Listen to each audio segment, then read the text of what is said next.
30 जुलाई 2022 को महाराष्ट्र के वजीर आला एकनाथ शिंदे मालेगांव तशरीफ लाए। मालेगांव के एमएलए मुफ्ती मोहम्मद इस्माइल कासमी ने शिंदे जी के ऑफिशियल और अनऑफिशियल प्रोग्राम में शिरकत की। 1 अगस्त 2022 को जनता दल के कुछ जिम्मेदारान ने प्रेस कॉन्फ्रेंस लेकर मुफ्ती मोहतरम की शिंदे जी के इजलास में शिरकत पर एतराज जताया और नए गठबंधन बनाने का इरादा जाहिर किया। 3 अगस्त 2022 को शहर के कुछ अखबारात में रुकन असम्बली मुफ्ती मोहम्मद इस्माइल कासमी के हवाले से बयान शाये हुआ, जिसमें मुफ्ती मोहतरम ने तमाम एतराज़ात का जवाब दिया और एक बयान, महागठबंधन मेरी चाहत है, मजबूरी नहीं। मुफ्ती मोहतरम का ये बयान मालेगांव की सियासत में घमासान मचाया हुआ है। हर कोई लीडर इस बयान पर अपना मौक़िफ़ पेश कर रहा है, जाहिर कर रहा है। गुज़श्ता दिनों सदर कांग्रेस मालेगांव एजाज बेग और सदर मजलिस डॉक्टर खालिद परवेज ने चाहत या मजबूरी क्या है, ज़रूरी इस बात पर अपना मौक़िफ़ पेश किया। आइए सुनते हैं।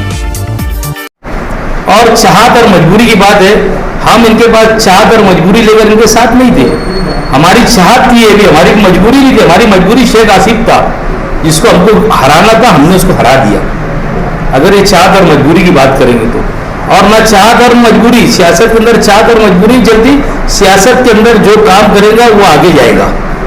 आज उनका एक बयान नज़र से गुजरा कि गठबंधन जो है वो मेरी चाहत है, मेरी ज़रूरत नहीं है। गठबंधन कोई भी मजबूरी या ज़रूरत जो भी बोलेंगे वो नहीं है। वो ज़रूरत या चाहत के एतबार से कोई गठबंधन नहीं होता, वो हालात के मुनासिबत से होता है।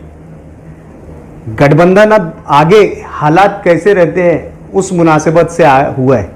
हम आज भी ये चाहते हैं कि गठबंधन हो और गठबंधन में जनता दल भी शामिल रहे, मजलिस इत्तेहादुल मुस्लिमीन भी शामिल रहे और बकौल मुफ्ती मोहम्मद इस्माइल साहब तीसरा महाज भी शामिल रहे।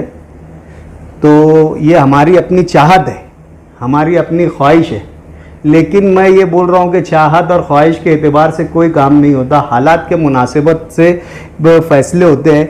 और अगर हम चाह रहे और हालात हमारे मुनासिब नहीं रहे या मुनासिबत नहीं वो होती है, तो उसको फिर कोई किसी को रोक भी नहीं सकता। हर कोई अपने लिए अपने फैसले लेने के लिए आज़ाद है।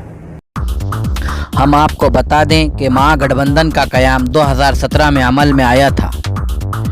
फिलहाल महागठबंधन के इस बहरान में दूसरे अहम फरीक जनता दल, सदर शान हिंद और सेक्रेटरी मुस्तकीम डिग्निटी का अभी तक कोई बयान सामने नहीं आया है।